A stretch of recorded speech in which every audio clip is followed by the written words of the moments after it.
Okay, welcome to Lecture 3 in the Social and Behavioral Sciences course for executive students. Try to recall that in Lecture 1 we did a quick breakdown of this diagram. And what we were really focusing on is the utility of this model in sort of thinking about health in America. And we talked a lot about how this really doesn't provide a super clear picture of what's going on in America, because what is going on is that changes are happening over time, and these changes are happening in bad ways that are not really explained by the factors on this graph. I also looked at the historical context in which these changes have occurred. Today we'll look at some of the more historical ways of thinking about how you change a nation's political culture. And remember last week we kind of talked a lot about this by way of transition in terms of how leaders sort of turn the page on the way that we think and feel as a society. Next week we'll be looking at how big data can make these changes and how big data is making these changes. But right now, big data is mostly being used to make these changes to get you to buy something and not to sell you health or sell you some sort of ideal notion of government.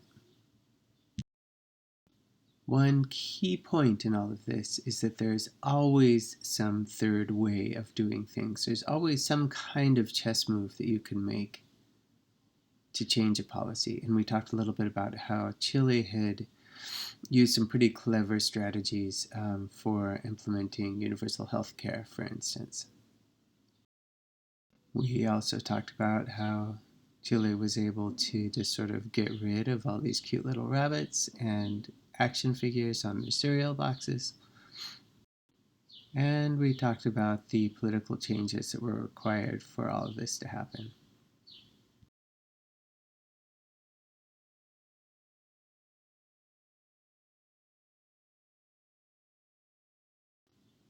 I think this is what the future looked like for most of us.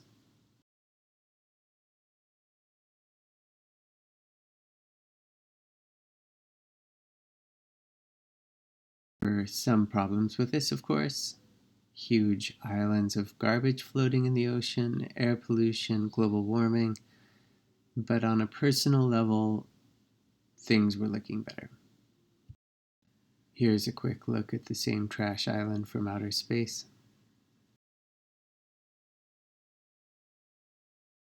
Now, all of this was sort of oriented towards asking two major questions. What is the American dream, and what is the global dream? And how do we think about these things if they're malleable, if we can change them? So this is really what we're talking about today: hypnosis and health. And this looks a little bit more promising than the last few lectures.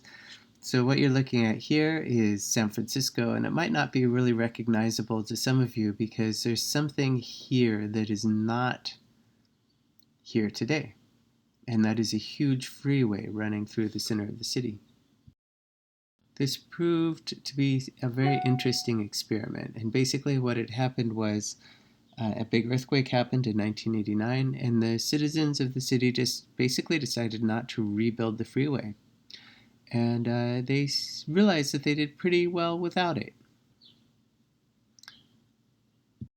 There's, building more highways has led to a huge market for cars. People can reach properties far outside of the city that are much cheaper with a car, and the more freeways you build, the further out you can go. This means that automobiles become cheaper and urban cores become more congested, accident rates go up, and pollution rates go up. But what if you just flip this on its head and stop building all these freeways. It actually turns out that people get by just fine. People stop relying on cars and rely more on mass transit. This increasing reliance on mass transit has been our approach in New York City, of course. But how do you actually get there?